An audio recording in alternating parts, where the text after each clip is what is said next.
Hello everyone, welcome back to my channel Vijay Kumar Balaji. हम लोग का जो रनिंग चैप्टर चल रहा है वो है फोटोसिंथेसिस। फोटोसिंथेसिस के विषय में हम लोगों ने पार्ट 1 में डेफिनेशन और उसके बाद नेचर ऑफ लाइट एक्सेट्रा चीजों को देखा था। आज की वीडियो में हम लोग देखेंगे मैकेनिज्म ऑफ फोटोसिंथेसिस, जिसको हिंदी में कहते हैं प्रकाश संश्लेषण की क्रियाविधि। फोटोसिंथेसिस में दो स्टेप इन्वॉल्व होते हैं, light reactions and dark reactions, light dependent reactions and light independent reactions.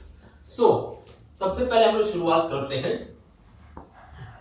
Mechanism of photosynthesis, जिसको हिंदी में कहते हैं प्रकाश संश्लेषण की क्रियाविधि।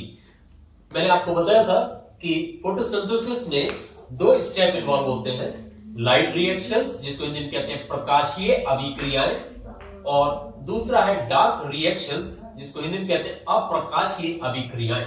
लाइट रिएक्शंस अपने आप में मीनिंग दे रहा है, इसमें लाइट कंपलसरी होता है, इसमें लाइट एब्जॉर्ब किया जाता है क्लोरोफिल के द्वारा, और डार्क रिएक्शन में सनलाइट की रिक्वायरमेंट नहीं होती है।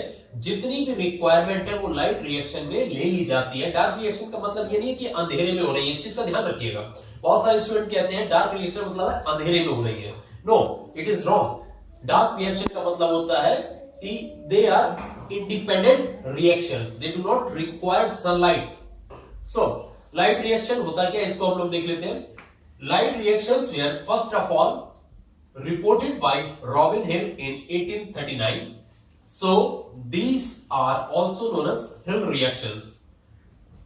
Arnold told that for main synthesis these reactions gave hydrogen. This hydrogen is obtained by photolysis of water. अभी हिंदी में इसको देख लेते हैं। प्रकाशीय अभिक्रियाएं सबसे पहले रॉबिन हिल ने 1839 में खोजी थी, इसी कारण इनको हिल अभिक्रियाएं भी कहा जाता है। आर्नोल्ड ने बताया कि मुख्य संश्लेषण के लिए ये अभिक्रियाएं हाइड्रोजन देती हैं। ये हाइड्रोजन जो है ये जल के अपघटन से प्राप्त होती है, रिएक्शन के द्वारा। आप देख सकते हैं यहां पर लिखा हुआ है, now light energy when absorbed bye chlorophyll, some electrons released from their molecules and changes in ATP in the form of chemical energy. Hydrogen, which is obtained from water, get attached with NADP. The full form of NADP is nicotinamide adenine dinucleotide phosphate. अब इससे पहले कि मैं और ज्यादा English में जाऊं, हिंदी में बता देता हूं इसका मतलब क्या होता है। जब प्रकाशीय ऊर्जा क्लोरोफिल के द्वारा अवशोषित कर ली जाती है, तब उसमें से कुछ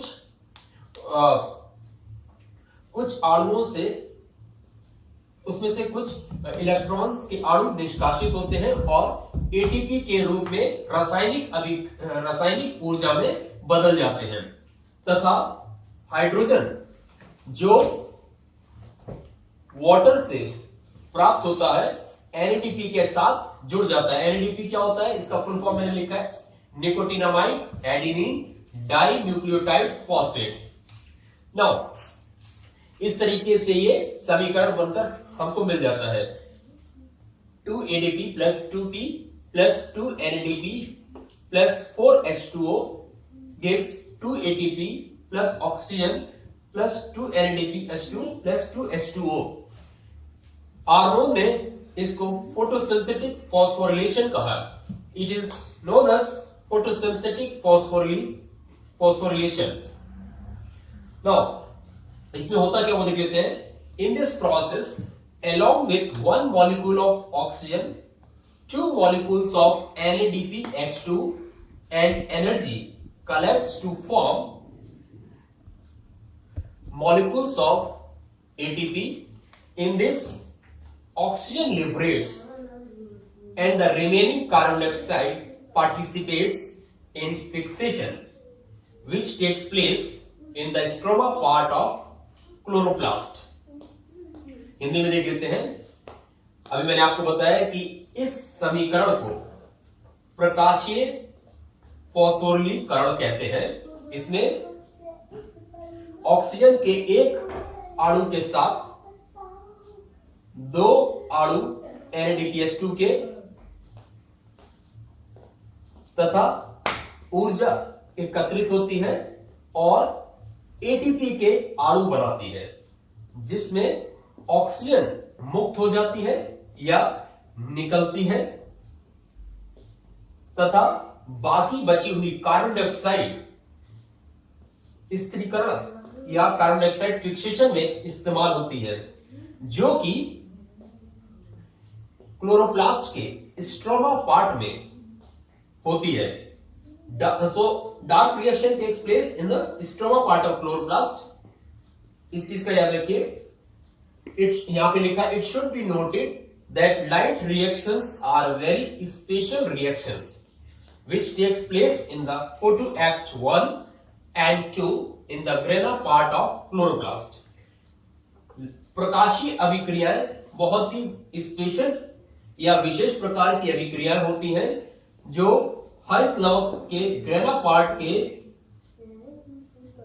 प्रकाश क्रम 1 और प्रकाश क्रम 2 में होती हैं। Now one more thing, in chloroplast there are two photosynthetic in chloroplast there are two pigment system are present, pigment system 1 and pigment system 2।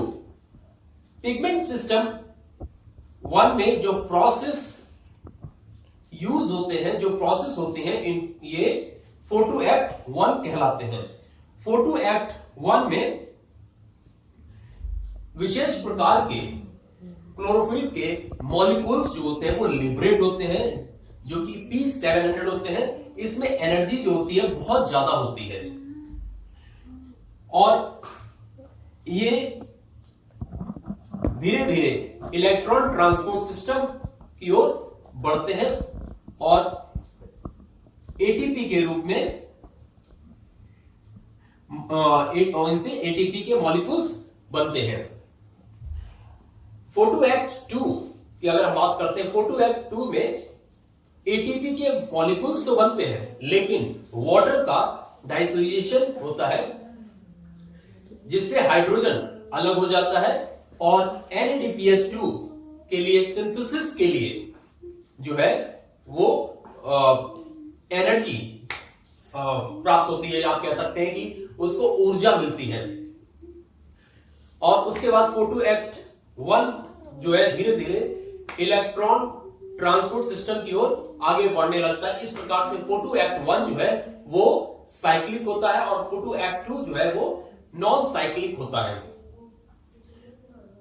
इसके साथ साथ एक और चीज है,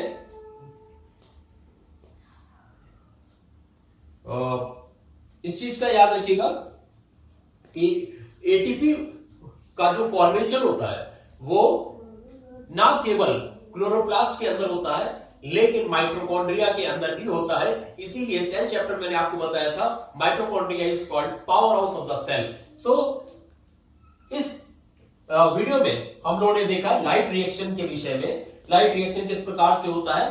नेक्स्ट वीडियो में हम लोग देखेंगे डार्क रिएक्शन, और जब डार्क रिएक्शन और लाइट रिएक्शन को दोनों को जोड़ दिया जाएगा तब ये हमारा फोटोसिंथेसिस कंप्लीट होगा।